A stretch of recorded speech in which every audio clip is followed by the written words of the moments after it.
Isaías capítulo 41 es una especie como de continuación de lo que vimos en el capítulo 40, en donde vimos la grandeza de nuestro Señor. Vimos una cosa especial que Dios hace, y es que muchas veces nos permite pasar por problemas para consolarnos Él, para que nosotros levantemos el rostro al Señor. Y vimos que la vez pasada, el primer versículo del capítulo 40 es: consolad, consolad a mi pueblo, dice vuestro Dios, hablad al corazón de Jerusalén, gritadle que su dura milicia ha terminado y su culpa ha sido cancelada, pues en mano de Yahvé ha recibido el doble por sus pecados. Y lo que estaba pasando en Israel, que lo vamos a estar viendo aquí, tanto en Israel como Judá, porque como he explicado en otras ocasiones, el reinado de Israel se dividió. Fue una sola nación durante el reinado de Saúl. Antes tenían jueces cuando entraron a la tierra prometida. Después, durante el reinado de David y durante el reinado de su hijo Salomón, fue una nación. Pero después se dividió en el reinado del norte y el reinado del sur. Y el reinado del norte se le llamó Israel. Jeroboam fue el primer rey que se rebeló en contra de Dios. Y de ahí todos los reyes de Israel, del reinado del norte, se rebelaron, le dieron la espalda al Señor, porque los introdujo en unas adoraciones de los pueblos anteriores que estaban allí, en que en realidad la Biblia dice que adoraban demonios, ¿verdad? Entonces, con rituales bastante perversos. Pero en el reinado del sur se le llamó Judá. Ahí hubo reyes buenos y reyes malos. Los profetas profetizaron mucho al reinado del norte: si ustedes no se arrepienten, van a venir un juicio de parte de Dios y van a ser echados de este lugar. Era una nación muy rica, ¿verdad? Y se sentían que no tenía ningún problema. Y llegó el momento donde los asirios llegaron y se los llevaron. Ya todo esto lo vimos en la historia, pero también vimos las profecías que el mismo Isaías estaba hablando de estas cosas. Pero también Judá se rebeló en contra del Señor muchísimas veces. Y sobre todo el rey que más daño hizo fue el hijo de Ezequías. Todo esto durante el periodo profético de Isaías. Y se cree que incluso Manasés, el hijo de Ezequías, mandó matar a Isaías en la persecución que hubo de todos los que servían al Señor, y que supuestamente dice la tradición que Isaías se escondió dentro de un tronco hueco y él mandó que lo trajeran y que lo cerraran a la mitad, ¿verdad? La Biblia no nos dice eso, pero la tradición dice eso. Y esto a razón de qué venía tanta rebelión: por la idolatría que había en Israel. Había mucha idolatría. Y ese es el tema de la profecía de hoy. El Señor está hablando, nuevamente está hablándole al pueblo de Israel.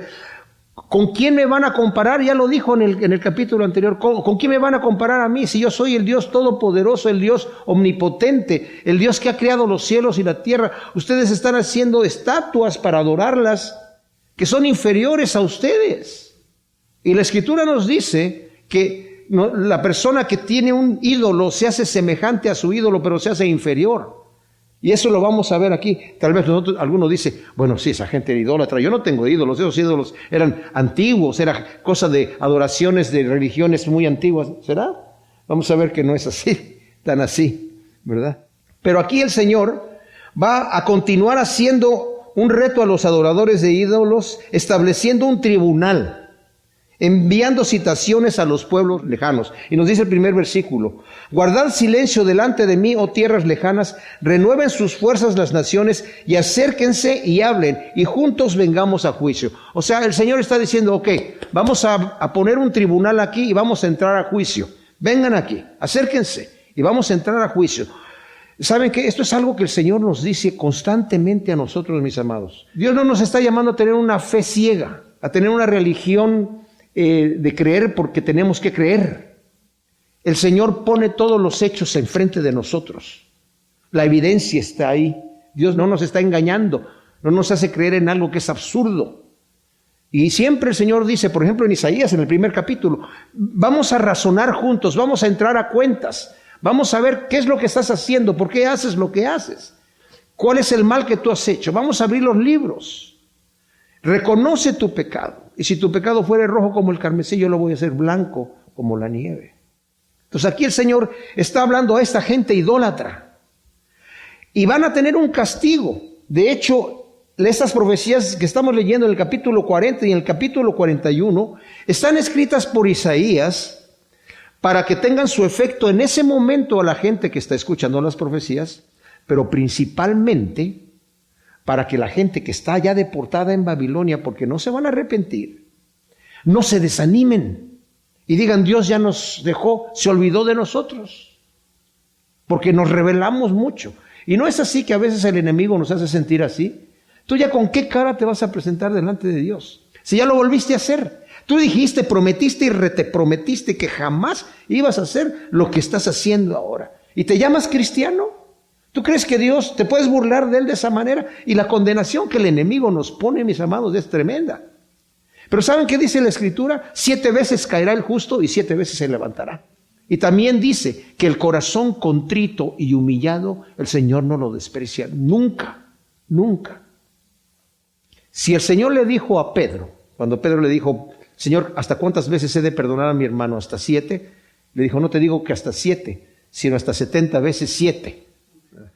Estaba viendo yo una caricatura que salió en el internet y está Jesucristo diciéndole eso a sus discípulos, ¿verdad?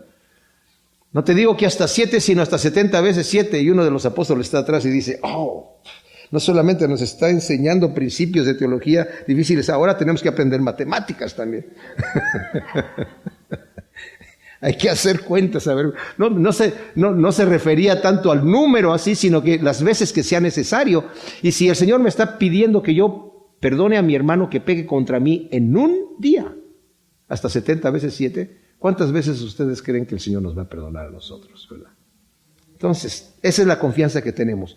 Cuando decimos que la Escritura que nos podemos acercar al trono de la misericordia, es el trono en donde Dios no nos da lo que merecemos. La misericordia es no dar el pago del pecado o de la ofensa hecha. Es pasar por alto el agravio. Y al Señor le gusta pasar por alto el agravio. Y por eso dice: bienaventurados los misericordiosos, porque ellos alcanzarán misericordia. De la manera que tú perdonas, el Señor te perdona. Perdónanos como nosotros perdonamos a los que nos ofenden. Porque si tú no perdonas al ofensor sus ofensas, tampoco vuestro Padre te perdonará. Así que es una buena lección para nosotros, para enseñarnos a perdonar. Entonces el Señor está aquí. El propósito de este juicio es demostrar al pueblo de Dios, en su deportación a Babilonia, lo absurdo de confiar en los ídolos y no en el Dios omnisciente, omnipotente, creador de todo. ¿Y saben qué, mis amados? Van a aprender la lección. Cuando ellos ya estén allá, cuando regresan de Babilonia, nunca más volvieron a la idolatría. Jamás. Y a veces por eso el Señor a veces nos disciplina. La disciplina significa eso.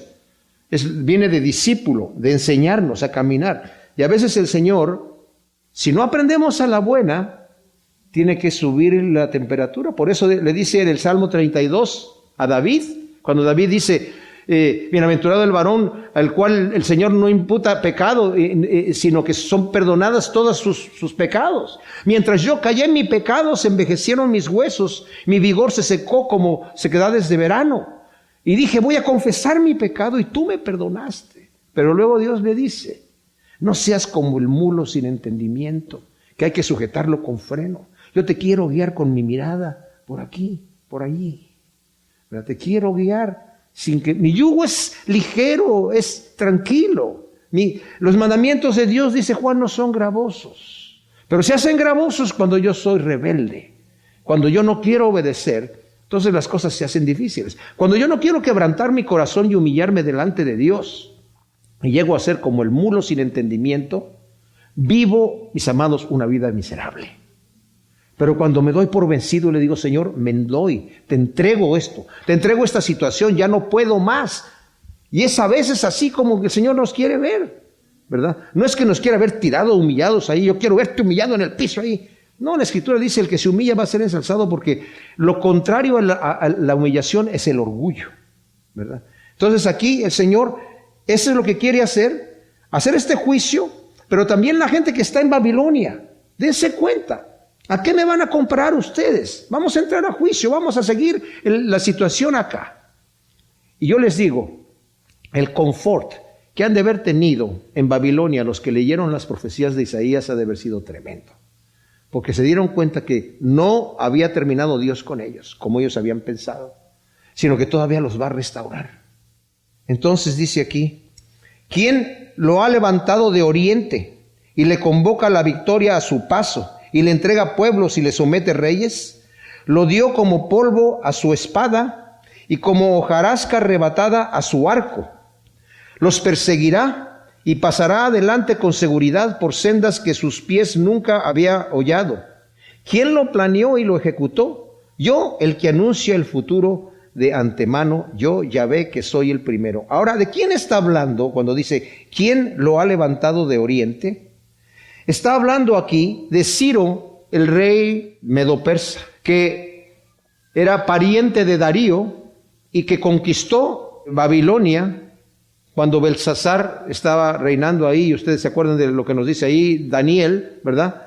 Que hizo una fiesta, era el nieto de Nabucodonosor, hizo una fiesta y mandó traer los vasos de oro que habían traído del templo de Dios allá en Jerusalén. Y en medio de su orgía que tenía ahí, estaba también adorando a los dioses del vino y del oro y de la plata. Y dijo, vamos a beber vino en los vasos consagrados al templo.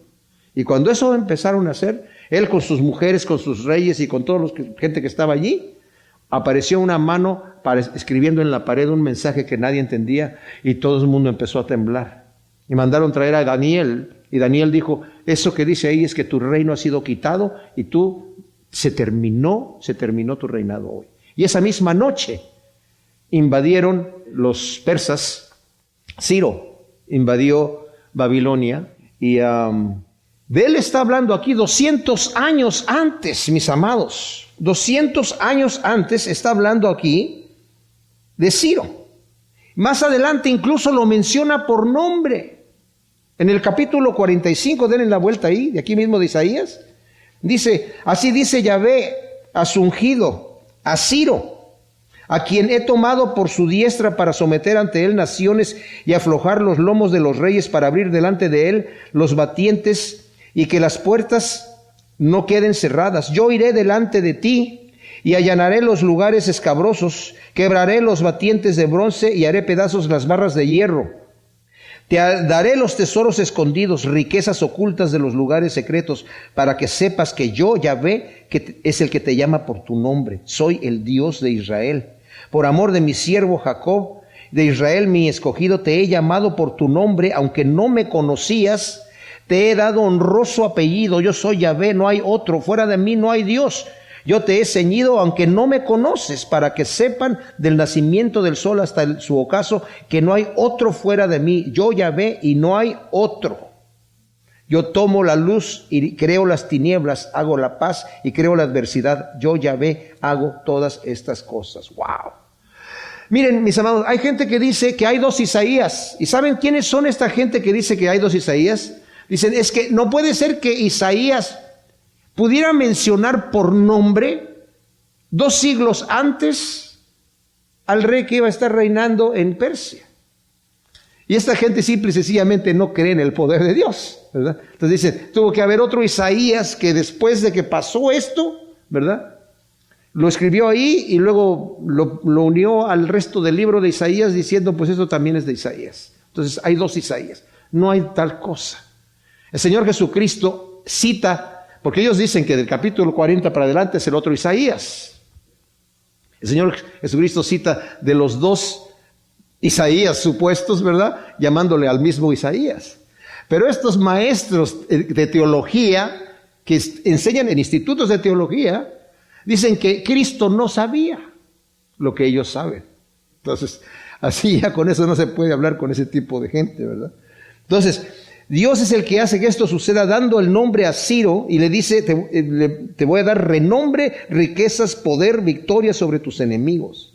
Según Josefo, Ciro se enteró de esta profecía y de la del que acabamos de leer del 45 del 1 al 7 por Daniel, y dio orden de reconstruir el templo de Yahvé, proveyendo los materiales y dando oportunidad a los judíos de regresar a su tierra. Él está diciendo el Señor aquí que va a mencionar su nombre, ¿verdad? Que va a someter reyes Y si nosotros vemos, por ejemplo, el libro de Esdras, Esdras fue un escriba que lo envió Ciro, ¿verdad?, para reconstruir el templo. Y nos dice aquí, por ejemplo, en el versículo primero del primer capítulo, en el año primero de Ciro, fíjese, fue el primer año de él, rey de Persia, para que se cumpliera la palabra de Yahvé por boca de Jeremías. Yahvé despertó el espíritu de Ciro, rey de Persia, para que se proclamara en todo el reino por pregón y por escrito, diciendo: así dice Ciro, rey de Persia, a todos los reinos de la tierra que me han sido dados por Yahvé, Dios de los cielos, y él mismo me ha encomendado que le construya casa en Jerusalén, que está en Judá. Quien de entre vosotros pertenezca a su pueblo, sea su Dios con él, y suba a Jerusalén, que está en Judá, y construya la casa de Yahvé, el Dios de Israel, que es a Elohim, el cual está en Jerusalén. Y a todo el que haya quedado en cualquier lugar donde viva, que lo ayuden sus vecinos con plata, con oro, con bienes, con ganado, además de las ofrendas voluntarias para la casa de Dios que están en Jerusalén.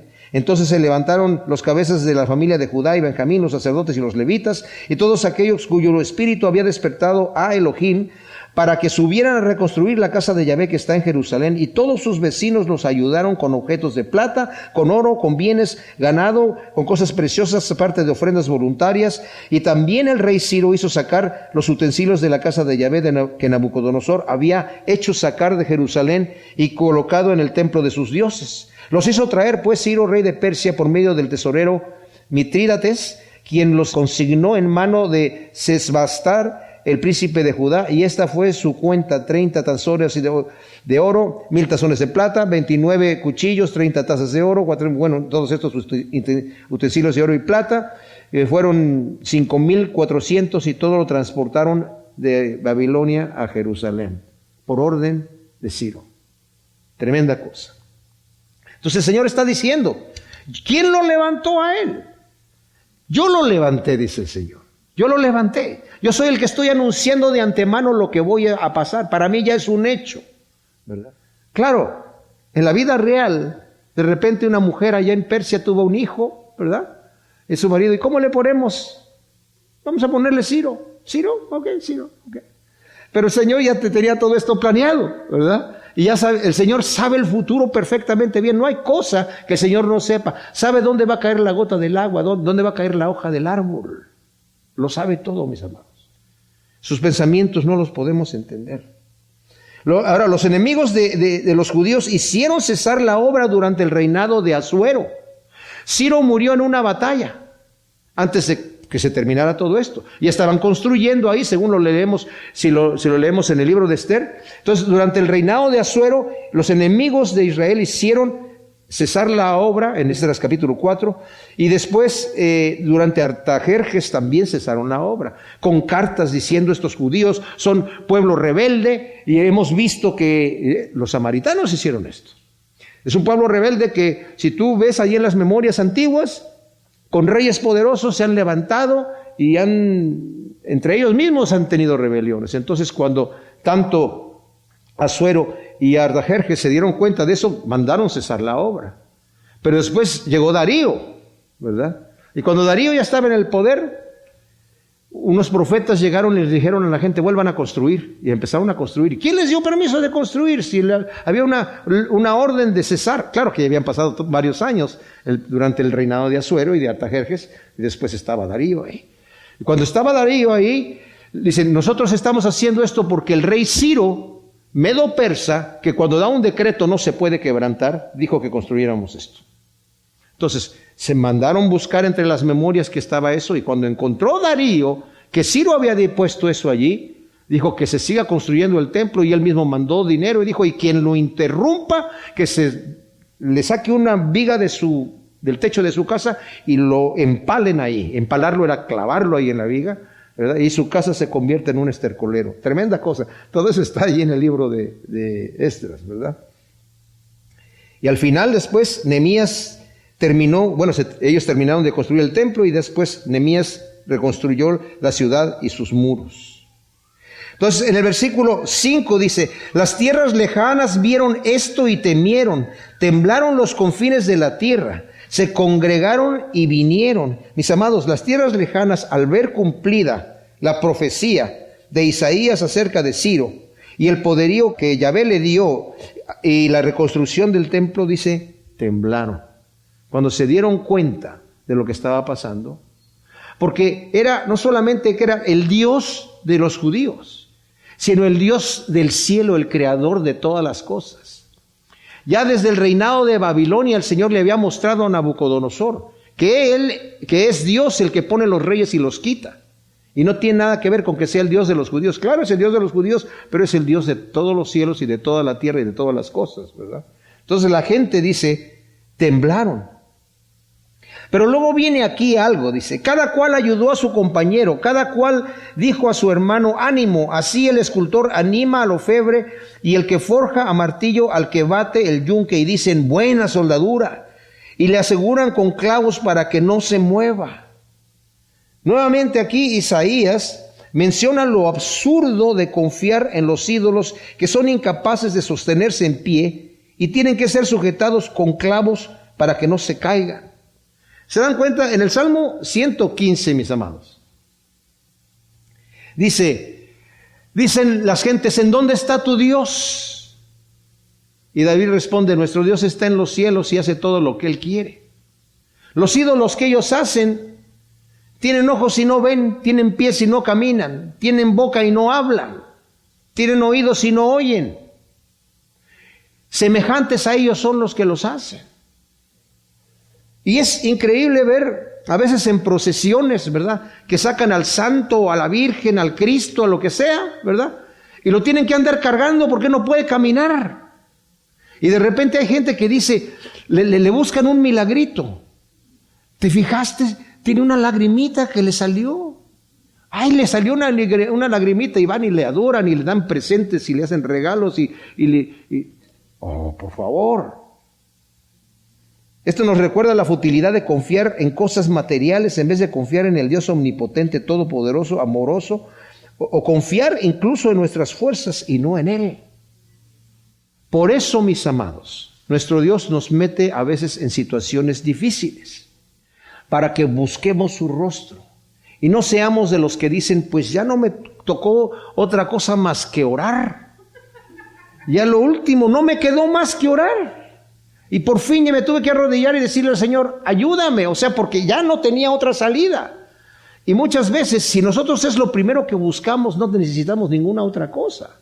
Y el Señor a veces nos lleva a ese aprieto para que lo busquemos a Él.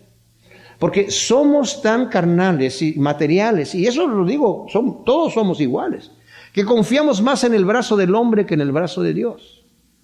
Les he dicho esto en otras ocasiones. El Señor dice en la oración que nos dejó, danos nuestro pan de cada día. Y queremos decirle al Señor, Señor, no te quiero molestar diariamente, mejor dame el pan de todo el año. O dame el pan de 5 años. Mira, dame el pan de toda la vida. Y así ya no te ando molestando. ¿Saben por qué? Si el Señor nos dijera, mira, te voy a dar todo lo que tú necesitas para vivir, te voy a poner una cuenta en el banco y con eso vas a vivir feliz. ¿Qué te parece? ¿O quieres que diariamente tú me estés pidiendo por... No, déjamelo en el banco, Señor, por favor. ¿Por qué? Porque confiamos más en nosotros que en Dios. No queremos que Él nos administre, porque no tenemos fe. Bueno, esto de los ídolos, como dije yo, lo vamos a volver a tocar porque es interesantísimo. En el versículo 8 de Isaías 41, Isaías continúa hablando, mis amados, en esta profecía que supuestamente es para que la gente que estaba ya deportada en Babilonia por haberse rebelado a Dios y por ser tan idólatras, en el momento de desesperación y de sentirse Dios ya nos abandonó y ya por eso ya Dios no nos va a escuchar más, y estamos dispersos en Babilonia, y yo no le veo salida a este problema. ¿Cuántas veces nosotros, mis amados, caemos en esa confusión? Si yo no le veo salida al problema, yo no veo cómo Dios lo va a solucionar. El mismo Moisés, un hombre de fe, el Señor le dice, la gente quiere carne, Señor. Bueno, diles que hoy en la tarde les voy a dar a comer carne, que se siente. Dice, ¿qué cantidad de ganado necesitamos para darle de comer a 4 millones de personas, Señor? ¿A poco Y le dice el Señor a Moisés, ¿a poco se ha cortado mi mano para obrar? ¿Tú no crees que yo puedo hacer esto? ¿Tú crees que se ha cortado mi mano? Y dice que el Señor hizo que un viento trajera codornices en gran cantidad, tanto que hicieron montones y comieron hasta que les salieron por la nariz. Eso dice la Escritura, ¿verdad?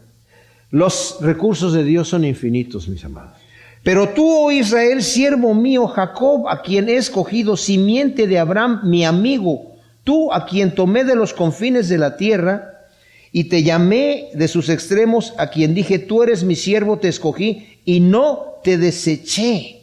Fíjense lo que está haciendo aquí el Señor, mis amados. A un pueblo que está diciendo, ya le fallamos a Dios, hemos sido muy idólatras, nos hemos hecho ídolos que tienen ojos y no ven, tienen pies y no caminan, y hemos estado en competencia con el Señor, y ahora estamos recibiendo el castigo. Ya no tenemos nación, ya no tenemos tierra, ya no tenemos casi identificación.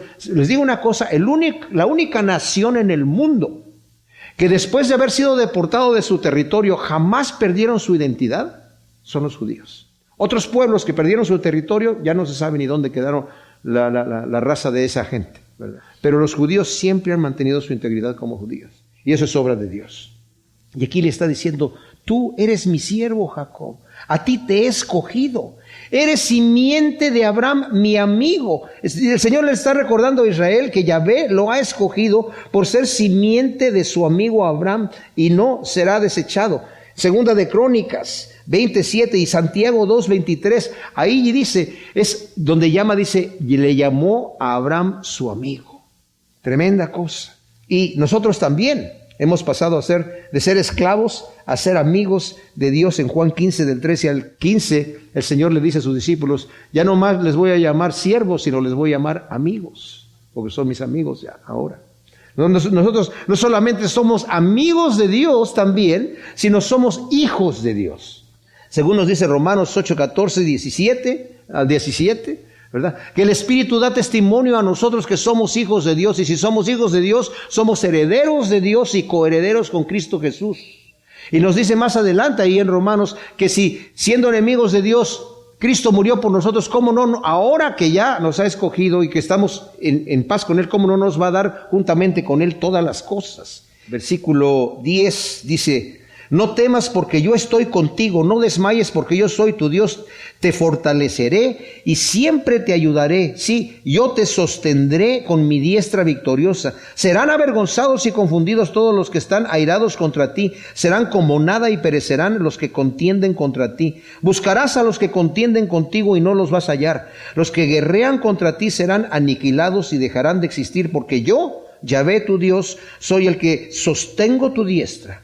Y te digo, no temas, yo mismo te ayudo. No temas, oh gusanillo de Jacob, oruga de Israel, yo soy tu socorro, dice Yahvé, tu Redentor es el Santo de Israel. Mis amados, nuevamente, el Señor nos permite pasar por dificultades en donde nos desesperamos, porque quiere que volvamos a Él. Y Él nos está diciendo aquí, yo soy tu Dios.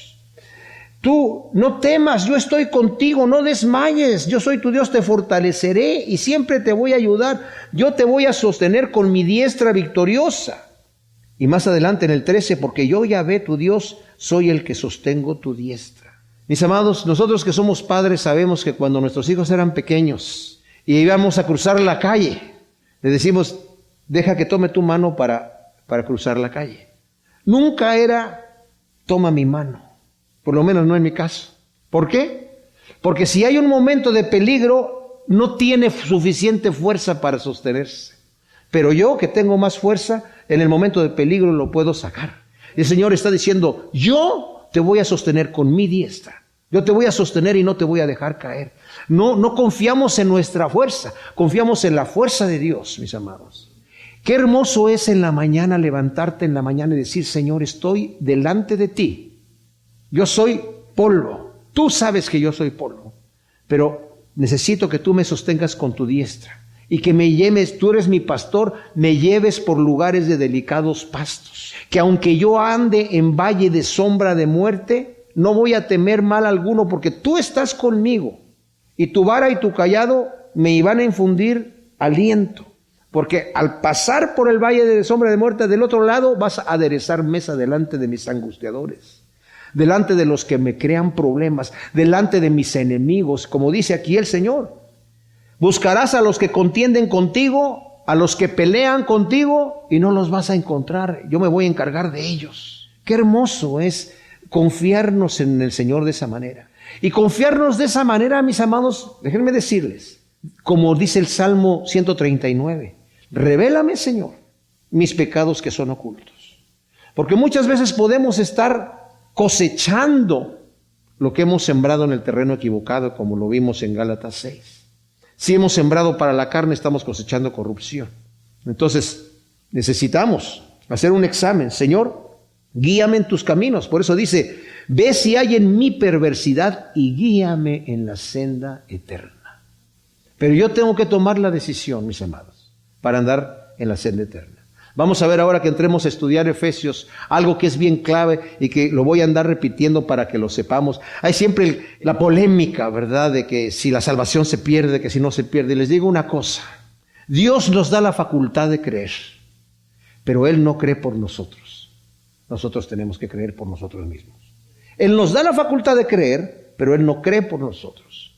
El Señor nos da la facultad de guiarnos, de tomar, que su diestra nos tome, pero Él no va a forzar su voluntad sobre mí. Yo tengo que decirle, sí, Señor, toma mi mano, que tu diestra me guíe. Yo quiero andar, yo te voy a seguir. Tú eres mi pastor, y si tú me vas a llevar a lugares de delicados pastos, tú me vas a llevar. De otra manera voy a ser la oveja perdida, que se salió por su propio camino. Por eso el Señor dice, yo soy el buen pastor y mis ovejas oyen mi voz y me siguen. Y yo las llevo por lugares delicados y por lugares buenos y lugares agradables. Entonces, necesitamos dejarnos nosotros en las manos del Señor en esta manera, ¿verdad? Entonces, Dios promete restaurar a su pueblo Israel, como promete restaurarnos y protegernos a los que somos el Israel espiritual, hijos según la promesa, según nos dice Romanos 9:8. Pero entendamos que en medio del desánimo del pueblo de Dios en su deportación a Babilonia, Dios continúa dando profecías de consuelo y restauración, como leímos en el versículo 1 del capítulo 40, consolad a mi pueblo, dice vuestro Dios, hablad al corazón de Jerusalén, gritadle que su dura milicia ha terminado y su culpa ha sido cancelada, pues de mano de Yahvé ha recibido el doble por sus pecados. Dios no tiene nada en contra tuya ni en contra mía, mis amados. Cristo ya pagó por eso. De tal manera amó Dios al mundo que ha dado a su Hijo para morir por nosotros. Siendo enemigos de Dios, murió por nosotros. De manera que ahora yo me acerco a Él y el Señor me perdona antes de que yo le empiece a pedir perdón. Apenas antes de que yo abra la boca, el Señor me dice, ya, tranquilo, no hay problema. Como a la mujer adúltera le dijo, ni yo te condeno, ve y no peques más. A la mujer pecadora le dice, tus pecados te son perdonados. No abrieron su boca. Pero el Señor vino no a condenar al mundo, sino para que el mundo sea salvo por Él. Entonces, ese es el consuelo que tenemos cuando llegamos al Señor. Nos dice, no temas, gusanillo de Jacob, oruga de Israel. Yo sé que tú eres sin fuerza, eres nada allí, pero yo te he escogido ahí. He venido por lo vil y lo menospreciado. Yo no vengo por los grandes, yo no vengo por los sanos, yo vengo por los que están enfermos, por los que necesitan. ¿Fallamos? Claro que fallamos. Si el Señor nos sacó de lo peor, mis amados, ¿cómo no vamos a andar fallando? Pero si no reconocemos nuestras faltas delante de Dios, no tenemos remedio. Necesitamos llegar y decir, sí, Señor, he fallado. A veces tenemos la confianza que Pedro tenía cuando el Señor les está diciendo a sus discípulos, y no se los dijo reclamando. Dice, todos ustedes, dice, se van a avergonzar de mí y me van a abandonar. Y Pedro dice, a ver, Señor, mira, aunque estos se avergüencen de ti, yo no, Señor. Yo soy Pedro.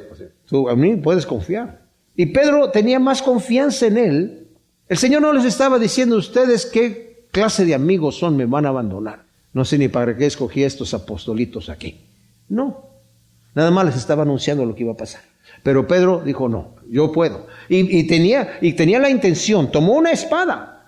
¿Cuántas espadas hay? Aquí hay 2. Y dice Pedro, yo me tomo una. A mi señora no le hace nada. Y en el momento que vinieron a arrestar, Pedro sacó la espada y cortó oreja, ¿verdad? Pero el Señor le dijo, guarda la espada, Pedro. ¿No sabes que yo me puedo defender? En ese momento cambió Pedro. Cuando el Señor tuvo que decir, si vienen por mí, aquí estoy, dejen ir a estos. Después Pedro no supo ni cómo se encontró en la situación en donde tuvo que decir, yo al tal hombre no lo conozco. El Señor ya sabía que Pedro estaba así. Y se lo anunció, y le dijo a todos sus discípulos, Satanás ha pedido sus almas para zarandearos como trigo. Dice, pero yo he orado por ti, Pedro, para que tu fe no falte. Y una vez vuelto, confirma a tus hermanos. O sea, vas a caer, y vas a caer duro, y vas a estar mal. Y estaba tan mal que cuando resucitó el Señor dijo, díganle a todos los discípulos y a Pedro, que los ángeles dijeron, vayan y díganles que ha resucitado y que va a estar en Galilea. Y cuando llega a Galilea, también tomó a Pedro aparte para decirle, conforta a tus hermanos. El Señor nos entiende, mis amados, y tenemos que irnos a acostar hoy en la noche, sabiendo que el Señor nos toma y nos abraza y nos dice, no hay problema, te amo, te amo, te amo, te amo, más de lo que tú sabes, y confortarnos con eso. El versículo 15 dice, he aquí, te convierto en trillo, aguzado, afilado y dentado, trillarás los montes y los triturarás, y como a tamo reducirás los collados, los aventarás y el viento se los llevará, y los esparcirá el torbellino, pero tú te regocijarás con Yahvé, te gloriarás en el Santo de Israel. Dios promete que dará la completa victoria a su pueblo sobre sus enemigos. Hay varias, lo vimos ya en Isaías 25 del 8 al 12, Miqueas 4:13 y aún Romanos 16:20 dice, el Señor dice, va a poner a nuestros enemigos a nuestros pies. El pueblo de Dios ha sido perseguido, no para que nosotros nos venguemos. Esto quiere decir, yo te voy a dar una victoria, te voy a dar una victoria. Y por cuanto Dios nos ha dado la victoria, Él ha vencido por nosotros. Lo que ahora nos corresponde a nosotros es vencer, como Cristo exige a las 7 iglesias en Apocalipsis. El Señor nos dice, ay pobrecito, estás luchando mucho, a ver si puedes vencer, yo te voy a echar la mano. No, al que venciere, yo le voy a dar, que se siente en mi trono, al que venciere le voy a dar un nombre nuevo, al que venciere va a estar conmigo en el templo, al que venciere, al que venciere, al que venciere. ¿Y por qué nos exige que venzamos? Porque tenemos la autoridad y el poder de Dios en nuestra vida para vencer. El enemigo número 1 somos nosotros mismos, nuestra carne, mis amados. No le echemos la culpa tanto al diablo. El diablo no tenemos que pelear con el diablo. Hay gente que dice, vamos a darle un grito de guerra al diablo, vamos a darle un pisotón al diablo, y anda dando pisotones por ahí, pensando que el diablo va a ir a meter la cabeza ahí cada vez que levantan el pie, y gritan, ¿verdad? Vamos a dar un grito de guerra, y como si el diablo dijera, ay, gritaron muy feo. Pues el diablo grita más feo, ¿verdad? No se asusta de esas cosas. ¿Cómo se vence al diablo? El diablo ya está vencido, el Señor lo venció en la cruz. Lo único que necesitamos hacer nosotros, dice la Escritura, es resistirlo, dice Santiago, y va a huir de nosotros. Pero además el Señor nos ha dado la armadura para pelear y defendernos y pelear. Y también es una armadura ofensiva, no solamente defensiva, sino también es ofensiva. Y está en el capítulo 6 de Efesios, para que ustedes la lean allí. Y vean todas las armas espirituales que el Señor nos ha dado. Pero sobre todo, mis amados, la oración. La oración es un arma que no tiene límite de distancia, ni de tiempo, ni de personas, ni de nada. No tiene absolutamente ninguna barrera. Por eso el Señor dice, incluso cuando eres tentado, ¿quieres resistir la tentación? Vela y ora para que no entres en tentación. No le eches la culpa a ninguna otra cosa. Mantente pegadito al Señor, ora y vela. O sea, vela, que no estés nada más diciendo las palabras aquí, Señor, líbrame de esta tentación. Ah, pues ya no me libraste, ¿verdad? No. Sino hay que actuar de acuerdo a lo que estamos nosotros pidiéndole al Señor. Luego nos dice aquí, versículo 17, los pobres y menesterosos buscan agua y no la hay. Su lengua está reseca de sed. Yo, Yahvé, les responderé. Yo, el Dios de Israel, no los desampararé. Abriré ríos en las dunas, manantiales en medio de las vaguadas, convertiré el desierto en lagunas, el yermo en fuentes de agua, haré crecer en el desierto cedros y acacias y mirtos y olivos, y en la tierra árida plantaré cipreses junto con olmos, abetos, para que vean y conozcan y para que reflexionen y entiendan de una vez que la mano de Yahvé hace esto, que el Santo de Israel los ha creado. O sea, la gente ve su futuro tan negro pero Dios tiene misericordia de los suyos para que, dice aquí, para que reflexionan y reconozcan que yo soy el que hago esas cosas. Cuando nos fijamos en las circunstancias que nos rodean, vemos nuestra incapacidad de resolverlos. Alcemos nuestra mirada a aquel que puede sacar miel de la peña, mis amados. Luego el versículo 21 dice, presentad vuestra causa, dice Yahvé, exponed vuestras razones, dice el rey de Jacob, que se adelanten y nos anuncien lo que va a suceder. Está nuevamente el Señor poniéndose en juicio. A ver, que los diosesitos esos que ustedes hacen, que nos digan lo que van a suceder. Declarad vuestras predicciones pasadas, está como diciendo el Señor a los que adoran a los ídolos, pero también a los ídolos mismos, ¿verdad? Para que conozcamos y podamos comprobar ¿en qué pararon? Anunciarnos las cosas por venir. Declarar las cosas que vendrán en el futuro, para que sepamos que sois dioses. Sí, haced algo, bueno o malo, para que todos lo veamos y nos maravillemos. Pero he aquí, vosotros sois menos que nada, vuestras obras son menos que el vacío. Abominable es aquel que os escoge. O sea, dice el Señor, hagan algo, cualquier cosa, buena o mala. Digan algo, para que digamos, wow, mira, se movió el idolito, hizo algo, ¿verdad? No hace nada. Dice el Señor, es abominable todo aquel que os escoge. Eso es tremenda cosa, mis amados. Es abominable. Porque Yahvé declara que los ídolos son menos que nada. Y es sorprendente cómo muchos confían en las imágenes, les atribuían cosas como cualquier cosita, le da una mirada, una lágrima, y a veces hasta milagros. Es una imagen milagrosa, en vez de adorar al Dios vivo, ¿verdad? Pero también es posible que el enemigo haga señales, y las hizo.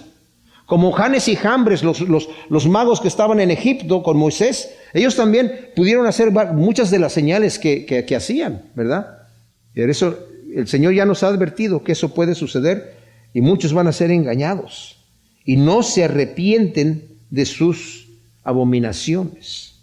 Luego el versículo 25 dice, yo he levantado a uno desde el norte y ya viene desde el nacimiento del sol, invocará mi nombre y pisoteará príncipes como al lodo, de la manera que el alfarero pisa el barro. ¿Quién anunció? Nuevamente está hablando de Ciro. ¿Quién anunció esto de antemano para que lo sepamos por adelantado, para que digamos tiene razón? Ciertamente ninguno lo declara, ninguno lo predice. No hubo nadie que oyera nuestro discurso. Yo dije el primero a Sión, mira estas cosas, daré a Jerusalén heraldos de buenas nuevas, miré, y no había nadie de ellos, no había consejero que les preguntara y me respondieran. He aquí todos ellos son vanidad, todas sus obras son nada, viento y vacuidad son sus imágenes fundidas. O sea, yo les envié profetas y no quisieron escuchar, continuaron con sus ídolos porque no quisieron escuchar. Dios ha anunciado todas estas cosas antes de que sucedieran. Y qué triste es ver cómo la gente hoy en día no ha aprendido la lección y continúa dándole la espalda a Dios, creyendo que se pueden burlar de Él sin tener que cosechar el fruto de su pecado, mientras continúan cavando cisternas rotas, como dice Jeremías. 2 males ha hecho mi pueblo. Me han olvidado a mí, fuente de agua viva, y han cavado para sí cisternas rotas. Ahora, toda persona tiene un Dios. Y esa es la razón por la cual se levanta en la mañana. Es la pasión dominante de su vida. Podemos decir, no, es que esos dioses del Antiguo Testamento, esos dioses viejos ya no los tenemos en el día de hoy. ¿O no? Algunos tienen el placer como su Dios. Representa al Dios del Antiguo Testamento Moloch. El poder y las riquezas, al Dios del Antiguo Testamento Mamón. El Dios del intelecto, Baal. El sexo, Astarot, Afrodita, Apolo, el culto al cuerpo, el alcohol, las drogas, Baco. Siempre hay un Dios del Antiguo Testamento para los dioses que la gente hoy en día se presentan, ¿verdad? Toda persona tiene un Dios. Y cuanto más le sirve, más se va haciendo como su Dios. Nos dice David, ¿verdad? En el Salmo 115, dice, los dioses de los paganos son muchos, son objetos de oro y plata, son hechura humana. ¿Y qué es lo que tienen? Una boca que no habla, ojos que no ven, orejas que no oyen, narices que no huelen, manos que no tocan y pies que no andan. Garganta tienen, pero no omiten ningún sonido. Iguales a ellos, a esos ídolos, son quienes los hacen y quienes confían en ellos. El hombre se va haciendo como su Dios. Y esa gente va degradando. Porque como tienen ojos y no ven los ídolos, ellos tienen ojos y no ven. y tienen oídos y no oyen, y tienen corazón y no entienden, y no quieren ser salvos. El Señor lo dijo, porque la gente tiene ojos y no ve, porque se ha hecho como sus ídolos. El hombre llega a ser como su Dios, pero qué bendición como cristianos, nosotros que tenemos al Dios vivo. Eso significa, ¿verdad?, que nosotros, los que conocemos al Dios vivo que hizo los cielos y la tierra y todo lo que existe, mis hermanos, dio su vida por nosotros, justificándonos, según nos dice 2 Corintios 5:21, que al que no conoció pecado lo hizo pecado para hacernos justicia de Dios en él, haciéndonos consustanciales con él, según nos dice 2 Pedro 1:4. Somos siendo transformados a su imagen por el poder de su Espíritu, nos dice Romanos 8:29, hasta llegar a la medida de la estatura de la plenitud de Cristo, nos dice Efesios 4:13. Por tanto, nosotros todos, mirando a cara descubierta como en un espejo la gloria del Señor, somos transformados de gloria en gloria en la misma imagen como por el Espíritu del Señor, dice 2 Corintios 3:18. ¿Se dan cuenta? Cuando nosotros somos transformados por el Señor, mis amados, nos está haciendo semejantes a Él. Unos van en descenso, nosotros vamos en ascenso, de gloria en gloria. Dios todavía es paciente, no queriendo que nadie se pierda, sino que todos procedan al arrepentimiento, nos dice 2 Pedro 3:9, y se conviertan de las vanidades de los ídolos al Dios vivo, nos dice Hechos 14:15. Y a los cristianos, nosotros, el apóstol Pedro nos exhorta a buscar la santidad. En 1 de Pedro del 1, del 14 al 17, nos dice, ya no anden como andaban los gentiles buscando aquellas cosas, ahora tienen que ser santos como nuestro Padre Celestial es santo. Y si nosotros llamamos por Padre aquel que sin acepción de personas ha de juzgar a los vivos y a los muertos, sed santos. También el apóstol Pablo en Efesios 4 del 17 al 24 nos llama a que vivamos una vida santa. Y Juan en su primera carta en 2 del 1 al 6, donde nos dice, hijitos míos, estas cosas escribo para que no pequéis. Si alguno hubiera pecado, tenemos abogado para con el Padre, Jesucristo el justo. Es la propiciación por nuestros pecados, no solamente por los nuestros, sino por los de todo el mundo. Y nos llama que si decimos que permanecemos en Él, tenemos que andar como Él anduvo, nos dice el versículo 6 del capítulo 2. Y luego en el versículo 28 nos vuelve a exhortar, permaneced en el Señor para que cuando se manifieste no nos alejemos de Él avergonzados. Entonces, tenemos que ir haciéndonos semejantes a nuestro Dios, porque el Señor Él es el que está haciendo la obra, nosotros no la hacemos, Él la hace a beneficio nuestro. Gracias te damos, Señor, por tu palabra. Te pedimos que siembres todas estas verdades en nuestro corazón, en una buena tierra, para que dé su fruto a 100 por uno, en el nombre de Cristo Jesús. Amén.